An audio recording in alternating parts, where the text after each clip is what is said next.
সম্মানিত দর্শক এবং শ্রোতাবৃন্দ, আমি যশোরী বাংলাদেশি সেবা পার্টির পক্ষ থেকে আপনাদের সকলকে জানাই আসসালামু আলাইকুম ওয়া রাহমাতুল্লাহ। আমাদের দেশে যারা অসুস্থ মস্তিষ্ক নিয়ে রাজনীতি করে, তাদের এমন কিছু বাচাটা ডায়লগ রয়েছে, দোলবাজি করার ডায়লগ রয়েছে, যেগুলি একজন সুস্থ মস্তিষ্কের রাজনীতিবিদ কখনো ইউজ করে না। তার ভিতরে একটি হচ্ছে, কথায় কথায় দেখবেন বলবে অমুক ব্যক্তি উনি হচ্ছেন আমাদের জননেতা, অমুক তিনি হচ্ছেন আমাদের জননেত্রী, অমুক তিনি হলেন আমাদের মাদার অফ ডেমোক্রেসি, অমুক তিনি হলেন আমাদের মাদার অফ হিউম্যানিটি, অমুক তিনি হলেন আমাদের কওমি জননী। এইসব উপাধিগুলি যারা ব্যবহার করবে, এমনকি যারা বলবে আমরা অমুকের সৈনিক, আমরা অমুকের জন্য উজ্জীবিত, তো এই ডায়লগগুলি যারা ব্যবহার করে, মনে রাখবেন এরা সবাই অসুস্থ মস্তিষ্ক নিয়ে রাজনীতি করে। বাংলাদেশি সেবা পার্টির সেবক সেবিকারা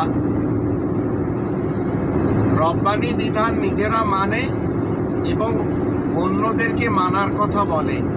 এরা চায় এদেশে রব্বানি বিধান মতে দেশ পরিচালনা করা হোক, যার কিছুটাও আমরা দেখতে পেলাম ডক্টর মোহাম্মদ ইউনূসের মাধ্যম দিয়ে।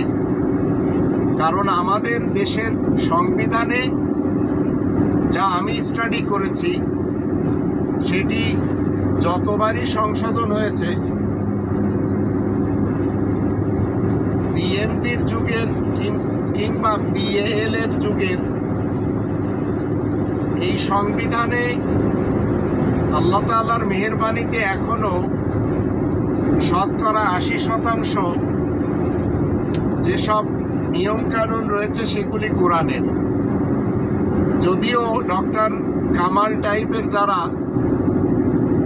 রচনা করেছিল, তাদের মাথার ভিতরে কোরআনের ক ছিল না, কিন্তু অনিচ্ছাকৃতভাবে তারা সবাই কোরআনের মধ্য থেকে ইনসাফ ভিত্তিক কথা অনেক এই সংবিধানে সংযোজন করেছেন।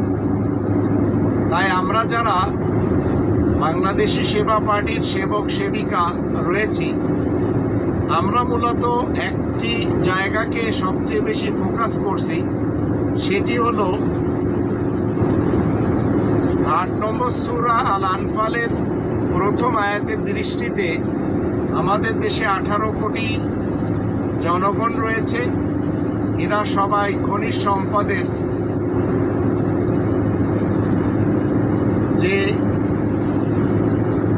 আল্লাহ রাব্বুল আলামিনের পক্ষ থেকে উপঢৌকন হিসেবে দেওয়া হয়েছে, সেই সম্পদের উপরে অধিকার রাখে, সবাই সমানভাবে অধিকার রাখে। আর এটি বাংলাদেশি সেবা পার্টি যখন সুযোগ পাবে, তখন এটি বন্টন করে দেবে 18 কোটি বাঙালিদের মাঝে, বাংলাদেশিদের মাঝে।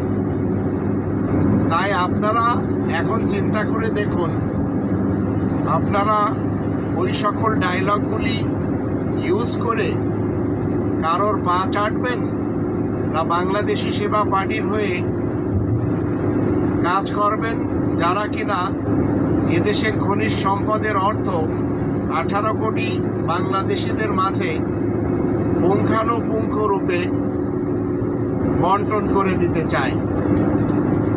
আল্লাহ আমাদের সবারই সহায় হন।